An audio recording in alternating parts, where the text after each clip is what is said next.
The Magnificent Seven, 1960, remains one of the most iconic westerns ever made, with a cast of legendary actors who defined a generation of cinema. But behind the dust, guns, and heroism on screen lies a much darker reality. Many of the film's beloved stars faced tragic ends, some from illness, others from personal battles, and a few from heartbreakingly sudden deaths. While they rode tall on screen, their real lives were often marked by quiet suffering, lost fame, or turbulent struggles hidden from public view. In this deep dive, we uncover the haunting and emotional stories of the actors who once brought the Magnificent Seven to life, and whose final chapters were anything but heroic. Yul Briner was born on July 11, 1920, and played the role of Chris Larrabee Adams in The Magnificent Seven, 1960, at the age of 40. As the fearless leader of the ragtag group of gunslingers, Briner brought an intense, statuesque presence to the screen, commanding both respect and loyalty. The character of Chris was stoic, calm under pressure, and deeply moral, a silent guardian with a deadly aim. Fans saw him as the ideal Western hero, a mysterious figure of integrity, but few realized how much Briner's own persona bled into the role, or how much of that persona was meticulously fabricated. Born Yuli Borisovich Briner in Vladivostok, he would later tell journalists he was born on Sakhalin Island or even in Mongolia, inventing noble ancestry and circus roots to feed the mythos. His childhood was scarred by abandonment. His father deserted the family when Yul was just a boy, leaving his mother to raise him and his sister through years of war and poverty. He moved across continents, from China to Paris, surviving through street performances and low-paying gigs. His early career was a series of flops and obscurity, and he was known to lash out violently at directors who questioned his methods. Behind the clean-shaven head and deep voice was a man often accused of manipulation and narcissism.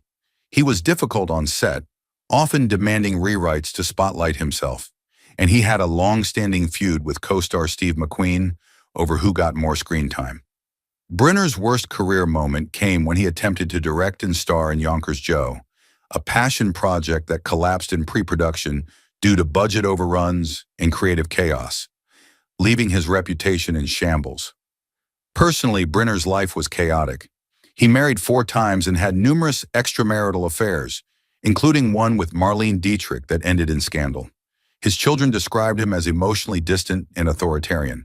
He struggled with depression and later became reclusive, paranoid about his legacy. Diagnosed with lung cancer in the early 1980s, he filmed a haunting anti-smoking PSA just before his death.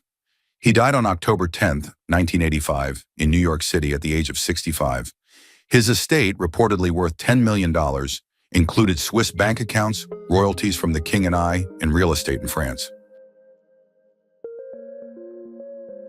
Horst Bukholtz was born on December 4, 1933, and portrayed Chico in The Magnificent Seven, 1960, when he was just 24 years old. Chico was the brash outsider, the fiery idealist desperate to belong, whose youthful arrogance clashed with the veteran gunman's stoic calm. His performance added emotional vulnerability to the film, making Chico a tragic, relatable figure. But Horst's real-life story was far darker. Born in Nazi-era Berlin, Bukholtz never knew his father and was placed in foster care after the war. He grew up amid bombed ruins, surviving by petty theft and eventually working as a street performer before entering the theater. Though hailed as Europe's next big star, he was tormented by an inferiority complex, especially in Hollywood, where his accent and erratic behavior caused friction. On the set of The Magnificent Seven, he clashed with Charles Bronson and Steve McQueen, reportedly storming off set over perceived favoritism in camera angles. While he maintained a decades-long marriage to actress Miriam Brew, those close to the couple claimed it was more of a mutual PR agreement. In 2000, Bukholtz admitted he was bisexual, confessing to long-hidden affairs with both men and women, an explosive revelation in Germany's conservative media landscape. His son, actor Christopher Bukholtz, later stated that their relationship was cold and confusing, and alleged that Horst once abandoned the family for over a year during a midlife crisis. Horst's most humiliating professional failure was turning down the lead in Lawrence of Arabia, a mistake he later called unforgivable. By the 1980s, alcoholism and financial troubles consumed him. He took roles in obscure European soap operas just to stay afloat. Friends claimed he became increasingly paranoid, convinced that old studio heads blacklisted him for refusing sexual favors in the 1960s. In 2003, after breaking his thigh bone in a fall, he developed pneumonia during recovery and died on March 3rd in Berlin at the age of 69. His estate was valued around $5 million, but debts to ex-agents, hush money agreements, and back taxes reportedly devoured a large portion of it. Eli Wallak was born on December 7, 1915, and portrayed the flamboyant and calculating bandit leader Calvera in The Magnificent Seven, 1960, at the age of 45. His performance brought a unique blend of charm and cruelty to the villain role, making Calvera unforgettable. Yet beneath his screen, charisma was a man shaped by a harsh, isolating childhood in a poor Jewish-Italian immigrant neighborhood in Brooklyn. Bullied for his ethnicity and speech, Wallak developed a tough exterior and a hunger for recognition. He turned to acting as a form of escape, but often felt overlooked due to his unconventional looks and name. Despite attending the University of Texas and later studying at the Actors Studio, he faced years of rejection. He was secretly blacklisted during the McCarthy era, never officially named, but quietly removed from studio consideration due to left-leaning political affiliations. These years triggered his deepest personal crisis, marked by depression, heavy drinking, and financial instability. Professionally, Wallak became known as a control freak on set.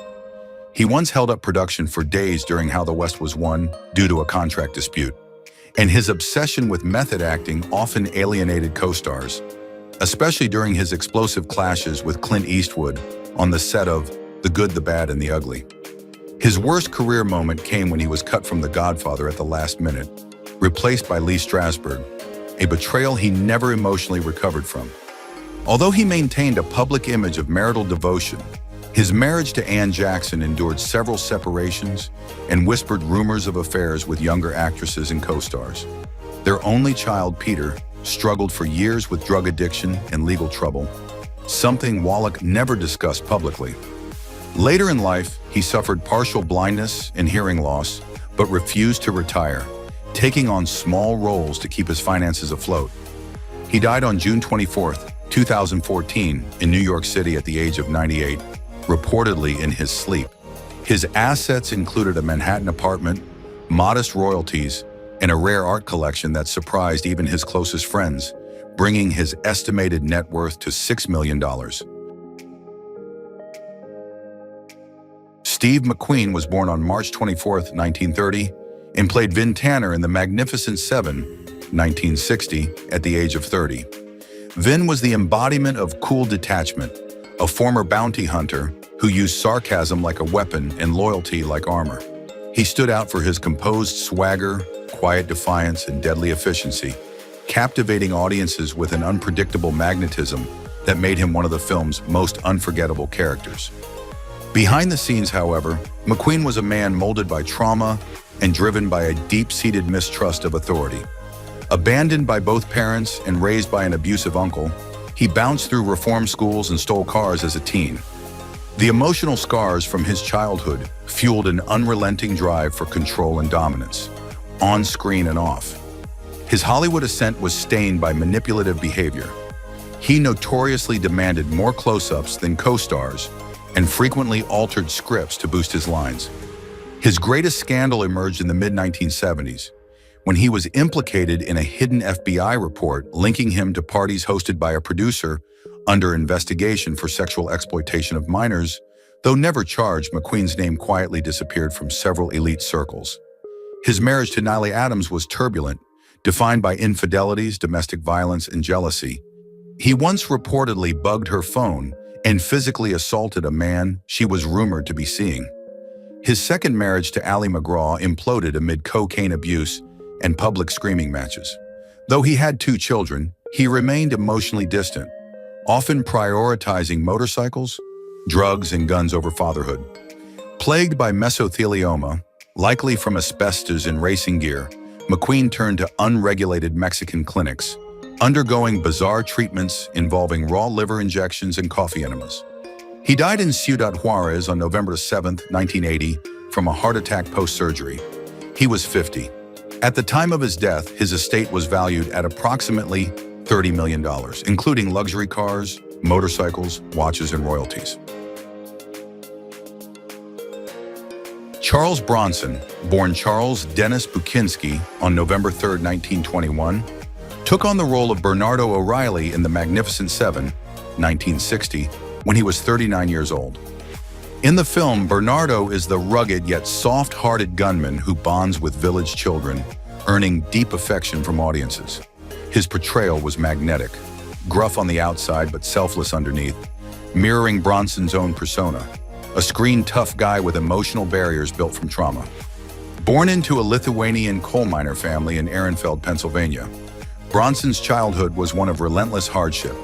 He was the 11th of 15 children and worked in the mines as a teen, often mocked for his broken English and poor clothing, which were sometimes borrowed from corpses. His early years left him emotionally scarred and painfully self-conscious.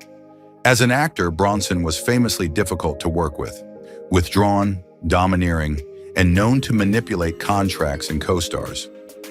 His marriage to Jill Ireland, which seemed golden, was rife with control. Friends alleged he dictated her career and private life.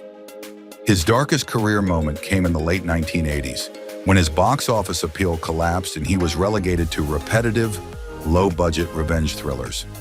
Industry insiders noted his behavior turned increasingly erratic, allegedly due to undiagnosed dementia. There were rumors of explosive rages on set, and some claimed he threatened crew members. Privately, he battled depression and declining health. He died on August 30, 2003, in Los Angeles from pneumonia and complications of Alzheimer's and metastatic lung cancer at the age of 81. At his death, his estate was estimated at $45 million, including a Bel Air mansion valued at $8 million.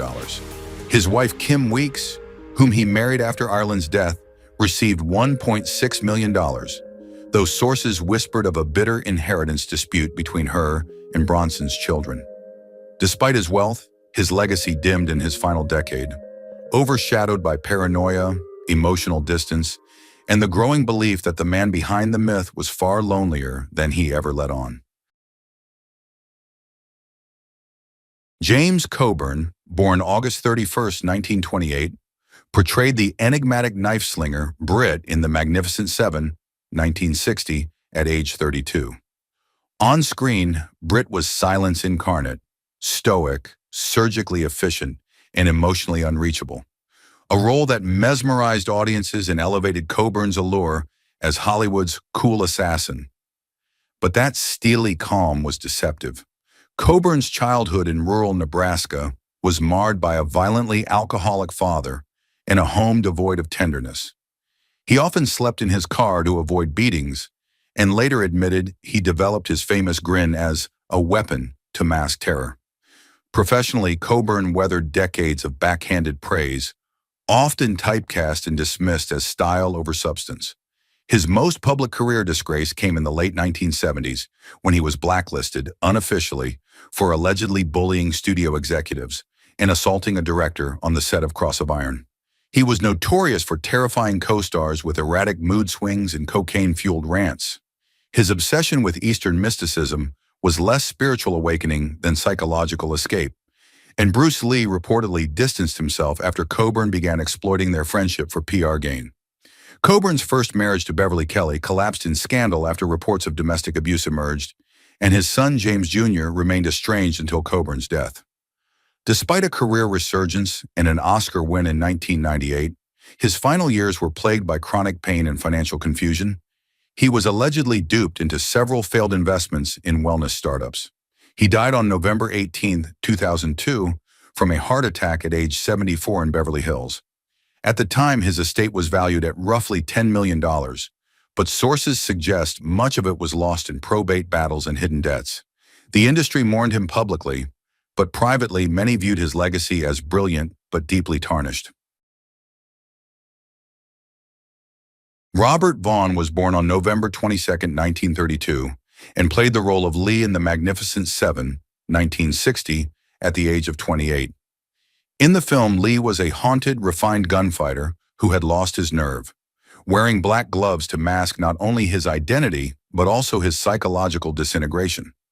Vaughn's Lee was memorable not for bravado, but for fragility, bringing a complex elegance that reflected Vaughn's own layered persona. He was born in New York City to a stage actress mother and a vaudeville performer father who abandoned the family. Raised primarily by his grandparents, Vaughn suffered feelings of rejection and a yearning to prove himself intellectually and emotionally. Though he went on to earn a PhD in communications and was hailed as one of the most intelligent actors of his era, Vaughn carried a reputation for being pompous and difficult. He frequently alienated co-stars with his aloofness and his obsessive need to dominate conversations, especially when it came to politics. While his activism against the Vietnam War earned praise, it also put him at odds with studio executives, who saw him as too outspoken. Vaughn's darkest professional blow came from his failed attempt to launch The Robert Vaughn Show in the 1970s. Despite securing financing and taping multiple episodes, networks refused to air it, branding it insufferably self-centered. Vaughn was devastated. Personally, his marriage to actress Linda Staub, while appearing solid, was shadowed by long-standing rumors of infidelity and alleged affairs with both actresses and political figures, one rumored to be a married congresswoman. His adopted children rarely appeared with him publicly, fueling speculation of family estrangement. Later in life, he was quietly diagnosed with leukemia, but continued to work in small TV roles until his health declined. He died on November 11, 2016, in Danbury, Connecticut, just shy of his 84th birthday. His estate, valued at roughly $10 million, included rare books, film memorabilia, and property in California. Rosa Monteros was born Rosa Mendez Leza on August 31, 1935, and portrayed Petra in The Magnificent Seven, 1960, at the age of 25. In the film, Petra was the tender yet quietly fierce village girl whose subtle romance with Chico added emotional depth to the otherwise male-dominated Western. Her character embodied the suppressed hope of a people living in fear, and her silent strength left a lasting impression on viewers. Born in Veracruz to a deeply conservative and impoverished family, Monteros endured emotional abuse and repression throughout her youth. Her father, a failed merchant, forbade her from pursuing theater, calling it a profession of shame. She fled home at 16, living with a cousin in Mexico City, while secretly studying drama under the radical Japanese director Seki Sano. Her marriage to famed director Julio Bracho was brief but tumultuous. He allegedly controlled every aspect of her early career and, according to close friends, emotionally blackmailed her into taking demeaning roles. Monteros, while known for her stage brilliance, often felt typecast in cinema as the exotic beauty, especially in Hollywood, where she was offered roles that fetishized her ethnicity. She once publicly criticized the studio system for its racism, a move that saw her quietly blacklisted from several major U.S. projects. Her greatest professional disappointment was being dropped from a lead role in One-Eyed Jacks after Marlon Brando, the film's star and director, reportedly grew jealous of her screen presence. Monteros never remarried, though she had several discreet relationships, including one with a prominent European actress that remained hidden due to Mexico's strict moral codes. She suffered in silence through a late-life battle with chronic illness, made worse by financial insecurity. Despite decades in film and theater, Monteros died on December 29, 2018, in Mexico City at the age of 83. Her cause of death was never officially disclosed, adding to the quiet mystery surrounding her final years. Her estate, modest by industry standards, reportedly consisted of a small apartment, stage memorabilia, and royalties from Mexican television reruns. Though no exact figure is known, sources suggest her net worth was under $500,000. Brad Dexter was born Boris Michael Soso on April 9, 1917, and played Harry Luck in The Magnificent Seven, 1960, at the age of 43. His role as Harry, a treasure-hungry, slightly delusional gunman, served as both comic relief and a tragic echo of the false hopes that haunt desperate men. Fans were drawn to Harry's bravado, masking a deeper vulnerability, and Dexter delivered a layered performance that lent unexpected pathos to the group dynamic. Yet behind the scenes, Dexter's life was no Hollywood fairy tale. He was the son of impoverished Serbian immigrants and grew up facing relentless ridicule over his ethnic background, name, and accent. His early life was marked by rejection and identity concealment, fueling a lifelong battle with imposter syndrome. His career was often overshadowed by more magnetic stars, and he was notoriously cut from multiple projects due to disputes over his abrasive attitude and manipulative behavior, according to studio memos. One major career failure came when he attempted to produce the film Lady Ice, which flopped disastrously and ruined his relationship with Columbia Pictures. Though he saved Frank Sinatra from drowning, their friendship ended bitterly. Dexter was quietly pushed out of Sinatra Enterprises amid rumors he leaked private documents. His brief marriage to Peggy Lee ended in an ugly public split involving accusations of infidelity, and his second marriage to tuna heiress Mary Bogdanovich was plagued by estrangement and tax disputes. He died on December 12, 2002, in Rancho Mirage, California, from emphysema at age 85. Though not bankrupt, Dexter's assets, primarily from producing, were estimated at only $5 million, with most tied up in real estate and disputed rights. He left behind no children and little public legacy, and many insiders believe his best-kept secrets died with him. Vladimir Sakalof was born December 26, 1889, and portrayed the old man in The Magnificent Seven in 1960 at the age of 71. His character was the moral compass of the village, a symbol of enduring wisdom and resistance, qualities that lent Sakalof a near-mystic presence on screen. But Sokolov's life off-screen was no serene reflection. Raised in Tsarist Russia, he watched friends disappear under Stalin's purges and barely escaped Nazi Germany after being flagged for his Jewish ancestry. He arrived in America a broken man, his first wife having died of tuberculosis en route from Europe. Sakalof rebuilt his life in Hollywood, but it came at a price. He was often forced to play exotic roles, from Arabs to Native Americans, never fully respected by the studios that used his foreignness as a gimmick. Colleagues described him as deeply melancholic, often muttering to himself between takes and prone to sudden fits of rage over minor delays. Though never publicly shamed, Sokolov's bitterness toward the American film system was well known.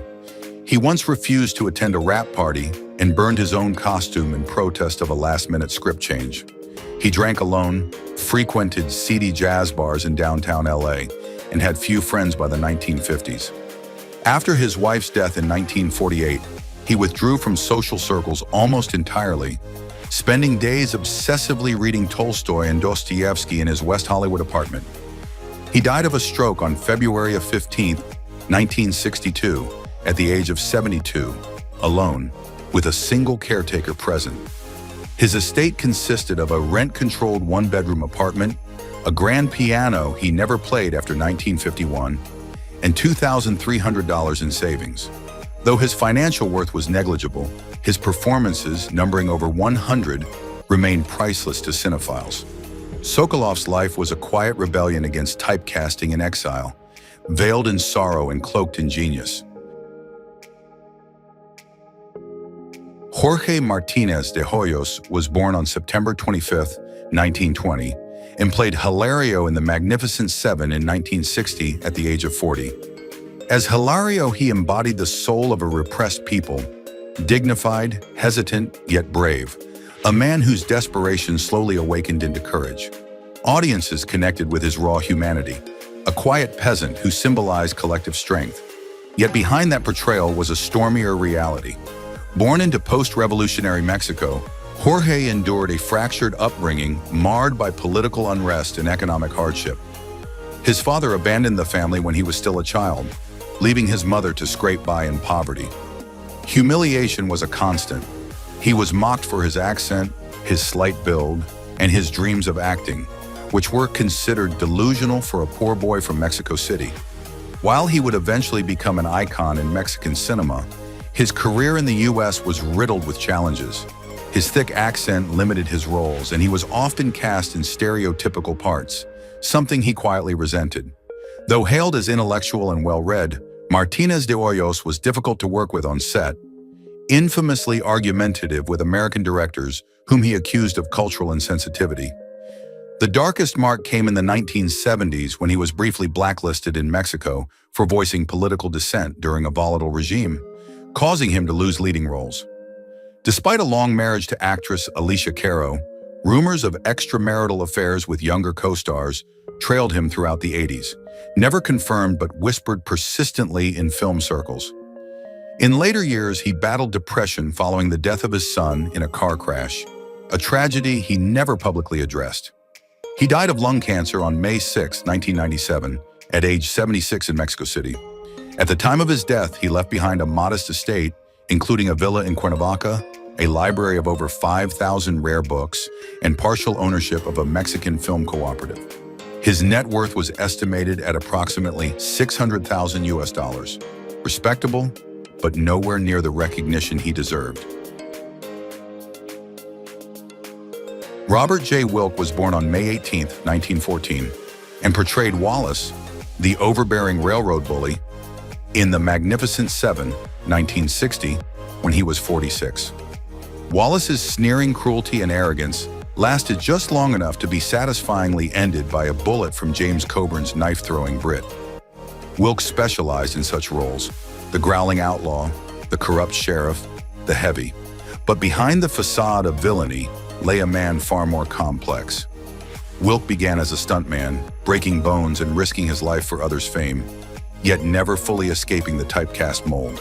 His imposing physicality and cold stare led casting agents to pigeonhole him into antagonistic roles for decades, denying him the dramatic range he deeply craved.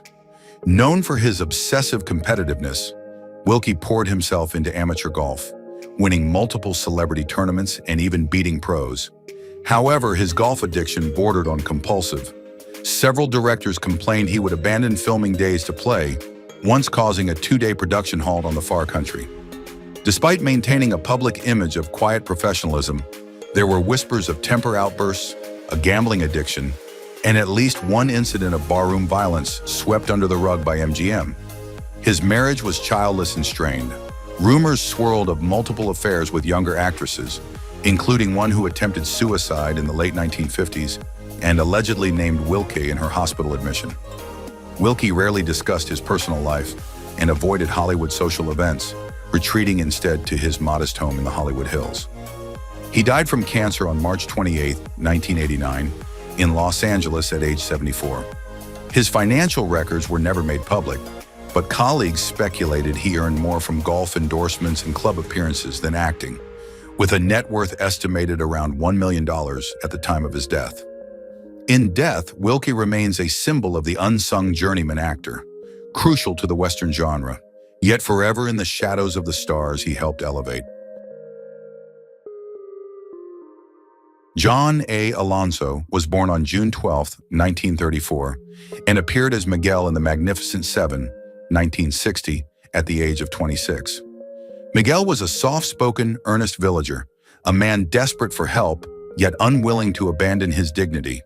Alonzo's brief on-screen role offered little foreshadowing of the radical legacy he would carve, not in front of the camera, but behind it.